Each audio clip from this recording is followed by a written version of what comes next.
शांति। आज 13 फरवरी 2021 के बाबा के महावाक्य हैं। आज बाबा बोले हैं, मीठे बच्चे तुम बाप के पास आए हो अपनी सोई हुई तकदीर जगाने। तकदीर जगाना माना विश्व का मालिक बनना।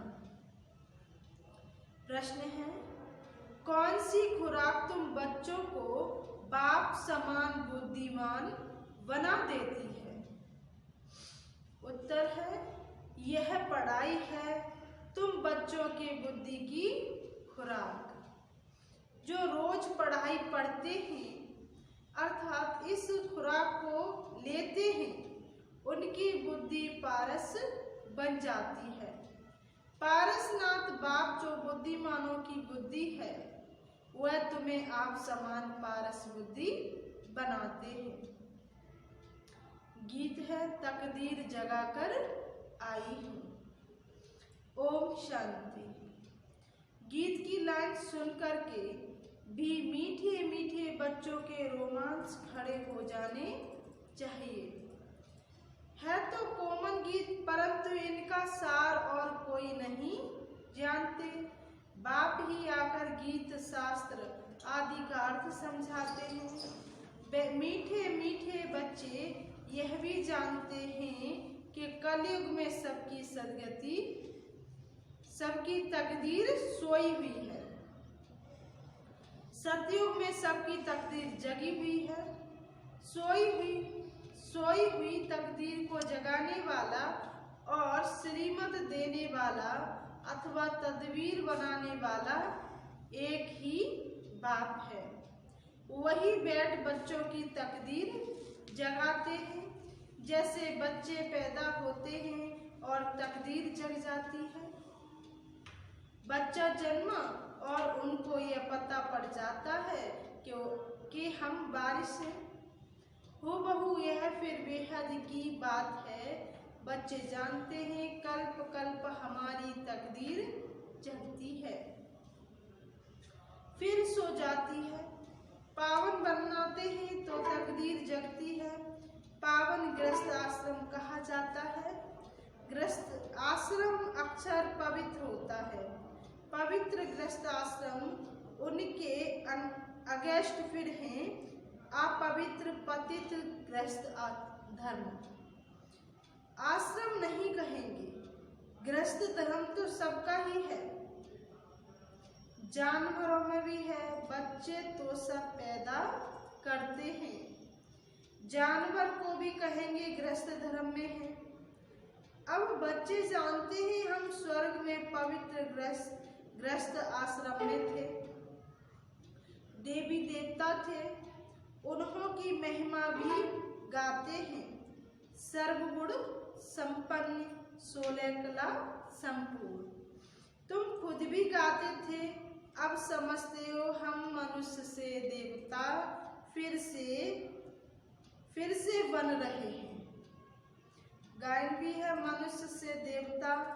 ब्रह्मा विष्णु शंकर को भी देवता कहते हैं। ब्रह्मा देवता है नमः, फिर कहते हैं शिव देव परमात्मा है नमः। अभी उनका अर्थ भी तुम जानते हो, वह तो अंधश्रद्धा से सिर्फ कह देते हैं। अब शंकर देवताए नमः कहेंगे, शिव के लिए कहेंगे शिव परमात्मा है नमः। तो फर्क हुआ ना, वह देवता हो गया, वह परमात्मा हो गया। शिव और शंकर को एक कह नहीं सकते। तुम जानते हो हम बरोबर पत्थर बुद्धि थे, अब पारस बुद्धि बन रहे हैं। देवताओं को तो पत्थर बुद्धि नहीं कहेंगे। फिर ड्रामा अनुसार रावण राज्य में सीढ़ी उतरनी है। पारस बुद्धि से पत्थर बुद्धि बनना है। सबसे बुद्धिमान तो एक ही बाप है। अभी तुम्हारी बुद्धि में दम नहीं रहा है। बाप उनको बैठ पारस बुद्धि बनाते हैं। तुम यहाँ आते हो पारस बुद्धि बनने। पारसनाथ के भी मंदिर हैं, वहाँ मेले लगते हैं। परंतु यह किसको भी पता नहीं है कि पारसनाथ कौन है। वास्तव में पारस बनाने वाला तो बाप ही है। वह है बुद्धिमानों की बुद्धि। यह ज्ञान है तुम बच्चों की बुद्धि के लिए खुराक। इससे बुद्धि कितना पलटती है। यह दुनिया है कांटों का जंगल, कितना एक दो को दुख देते हैं। अभी है ही तमो प्रधान रौरव नग। गरुड़ पुराण में तो बहुत रोचक बातें लिख दी हैं। अभी तुम बच्चों की बुद्धि को खुराक मिल रही है, बेहद का बाप खुराक दे रहे हैं। यह है पढ़ाई, इसको ज्ञान अमृत भी कह देते हैं। कोई जल आदि है नहीं, आजकल सब चीजों को अमृत कह देते हैं। गंगा जल को भी अमृत कहते हैं। देवताओं के पैर धोकर पानी रखते हैं, उसको अमृत कह देते हैं। यह भी बुद्धि से समझने की बात है ना। यह अंजलि अमृत है, वह पतित पावनी गंगा का जल अमृत है। अंजलि जो देते हैं वह ऐसे नहीं कहते कि यह पतितों को पावन बनाने वाला है। गंगा जल के लिए कहते पतित पावनी है। कहते भी है मनुष्य मरे तो गंगा जल मुख में हो। दिखाते हैं अर्जुन ने बाण मारा फिर अमृत जल पिलाया। तुम बच्चों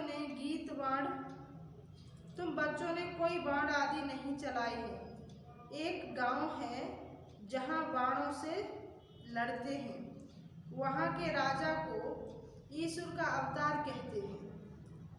अब ईश्वर का अवतार तो कोई हो नहीं सकता। वास्तव में सच्चा सदगुरु तो एक ही है, जो सर्व का सद्गति दाता है, जो सभी आत्माओं को साथ ले जाते हैं।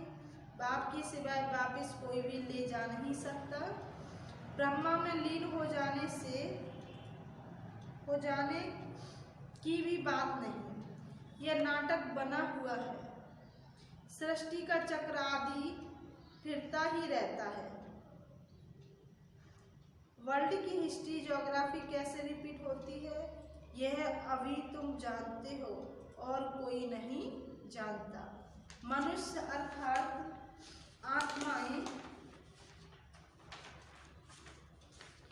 आत्माएं अपने बाप रचयिता को भी नहीं जानती, जिसको याद भी करते हैं ओ गॉड फादर।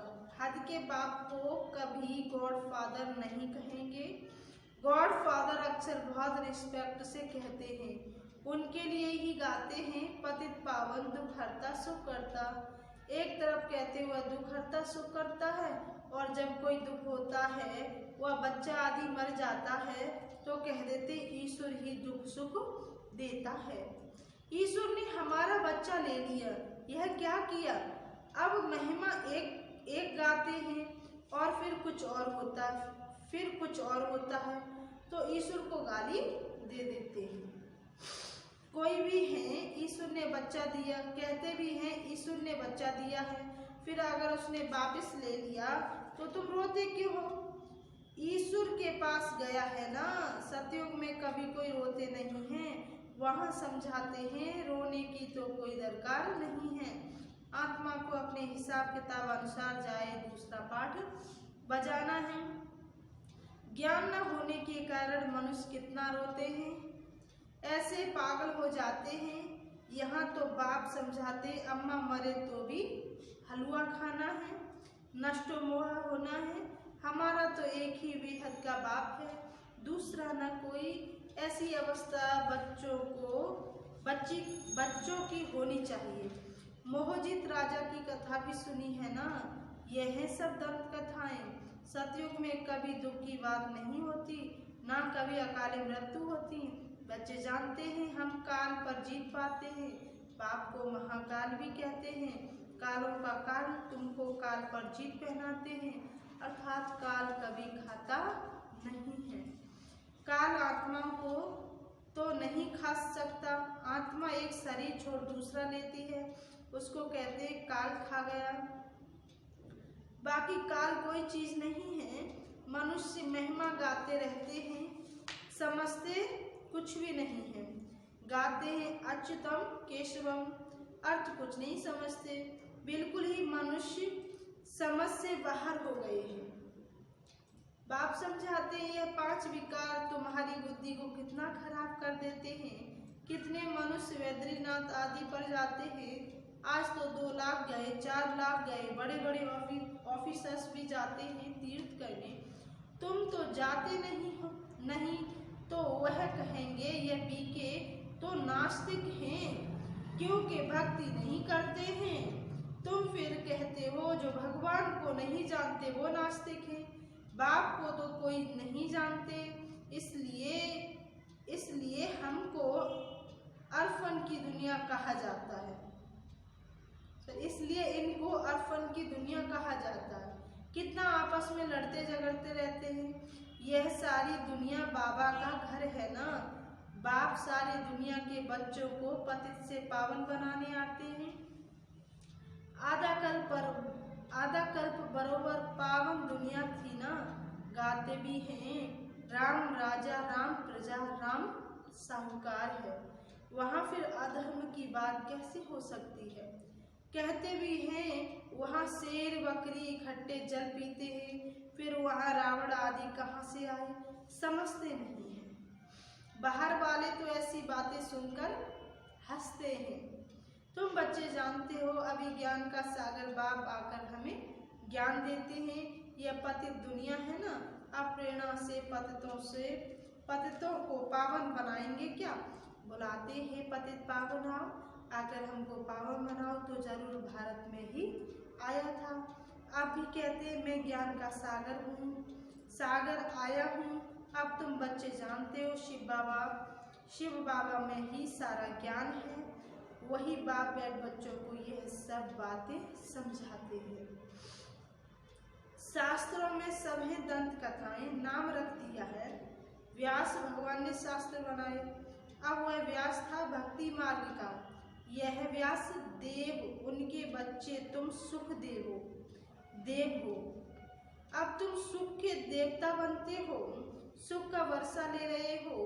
व्यास से शिवाचार से व्यास के बच्चे तुम हो, परंतु मनुष्य मूझ न जाए इसलिए कहा जाता है शिव के बच्चे। उनका असुल नाम है ही शिव। तो अब बाप कहते किसी देहधारी को मत देखो, जबकि शिव बाबा सम्मुख बैठे हैं। आत्मा को जाना जाता है, परमात्मा को भी जाना जाता है। वह परम पिता परमात्मा शिव है। वही आकर पतित से पावन बनाने का रास्ता बताते हैं। कहते हैं मैं तुम आत्माओं का बाप हूँ। आत्मा को रियलाइज किया जाता है, देखा नहीं जाता है। बाप पूछते हैं अब तुमने अपनी आत्मा को रियलाइज किया है। इतनी छोटी सी आत्मा में अविनाशी पाठ मुदा हुआ है, जैसे एक रिकॉर्ड है। तुम जानते हो हम आत्मा ही शरीर धारण करती है। पहले तुम देह अभिमानी थे, अब देही अभिमानी हो।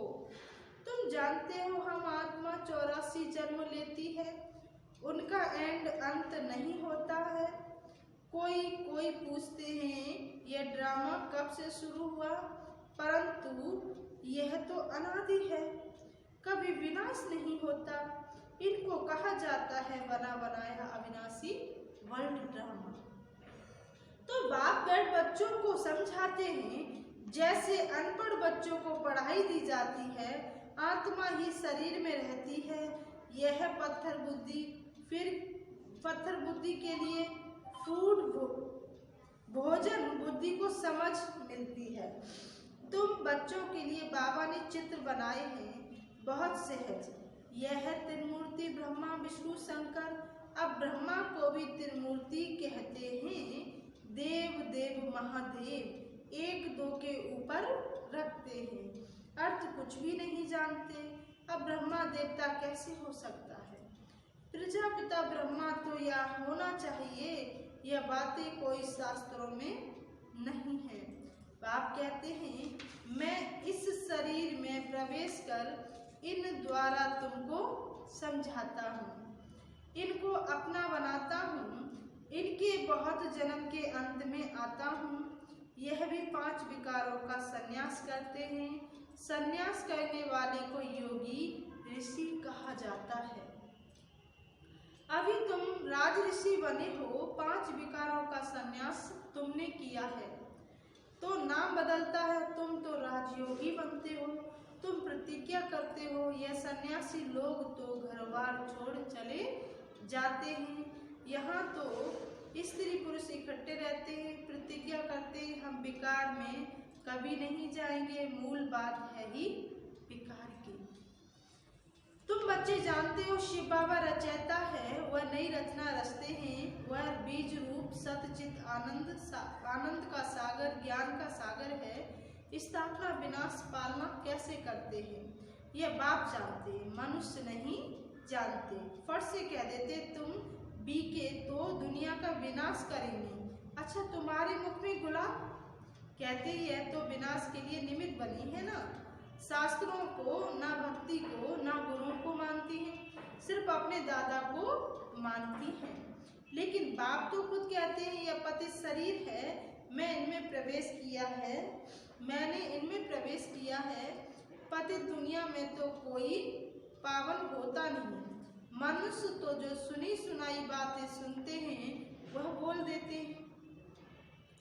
ऐसी सुनी सुनाई बातों से तुम तो भारत दुर्गति को पाया है। तब बाप आकर सच सुनाए सबकी सद्गति करते हैं। अच्छा मीठे मीठे सिकिल दे बच्चों, प्रतिमात पिता बाप दादा का याद प्यार और गुड मॉर्निंग। रूहानी बाप की रूहानी बच्चों को नमस्ते। हम रूहानी बच्चों की रूहानी बाप दादा को सादर नमस्ते नमस्ते नमस्ते। धारणा के लिए मुख्य सार। पहला पॉइंट, बाप से सुख का वर्षा लेकर सुख का देवता बनना है, सबको सुख देना है। राजऋषि बनने के लिए सर्व विकारों का संन्यास करना है। दूसरा पॉइंट है, पढ़ाई ही सच्ची खुराक है। सद्गति के लिए सुनी सुनाई बातों को छोड़ श्रीमत पर चलना है। एक बाप से ही सुनना है, मोहजित बनना है। वरदान है, सदा स्वमान में स्थित रहे, निर्माण स्थिति द्वारा सर्व को सम्मान देने वाले माननीय पूजनीय भव। सदा स्वमान में स्थित रहे, निर्वाण स्थिति द्वारा सर्व को सम्मान देने वाले माननीय पूजनीय भव। विस्तार है, जो बाप की महिमा है वही आपका स्वमान है। स्वमान में स्थित रहो तो निर्माण बन जाएंगे, फिर सर्व द्वारा स्वतः ही मान मिलता रहेगा। मान मांगने से नहीं मिलता, लेकिन सम्मान देने से, स्वमान में स्थित होने से, मान का त्याग करने से सर्व के माननीय व पूजनीय बनने का भाग्य प्राप्त हो जाता है। क्योंकि सम्मान देना नहीं लेना है। स्लोगन है, जाननहार के साथ करणहार बन असमर्थ आत्माओं को अनुभूति का प्रसाद बांटते चलो। जाननहार के साथ करणहार बन असमर्थ आत्माओं को अनुभूति का प्रसाद बांटते चलो। ओम शांति, ओम शांति, ओम शांति।